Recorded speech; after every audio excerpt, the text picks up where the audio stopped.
না বাবা বেচে কম দামি ছিলাম একে মাত্র আমি, ছেলের আবার আমার প্রতি অগাধ সম্ভ্রম, আমার ঠিকানা তাই বৃদ্ধাশ্রম।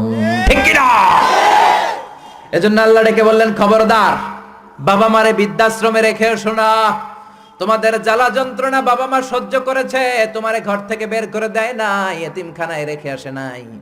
এজন্য বাবা মা যদি ঘরের মধ্যে পেশাব করে পায়খানা করে পরিষ্কার করবা, তাহলে তোমার জীবনটারে উজালা করে দিবে কে? আল্লাহ। বৃদ্ধাশ্রমে রেখে আসা যাবে? বাবা মারে যদি বৃদ্ধাশ্রমে রেখে আসো, মনে রাখবা তোর কপালে বৃদ্ধাশ্রমে জুটবে না। তুমি যদি বাবা মারে বৃদ্ধাশ্রমে রেখে আসো, তুমি বয়স্ক হলে তোমার কপালে বৃদ্ধাশ্রম নাই। ঠিক কি না? ভাঙ্গা থালা হাতে নিয়ে তুমি রাস্তায় ভিক্ষা করে খাবা।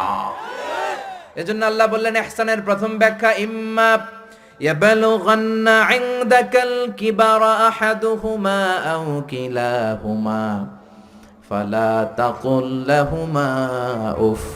বাবা মা যখন বার্ধক্যে উপনীত হয়, তাদের কোনো কাজে নাক ছিটকাবা না, উফ শব্দটাও করবা না, উহ আহ এটাও বলা যাবে না। কথাটা কার?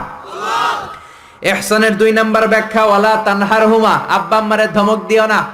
কিছু ডাকা আইতাছে, মায়েরে ধমক দেয়, মায়েরে ডাকে বুড়া, বাবারা ডাকে বুড়া, মায়েরা ডাকে বুড়ি, আছে না নাই? কেমন করে মা বাবারে তুমি বুড়া বুড়ি ডাকো?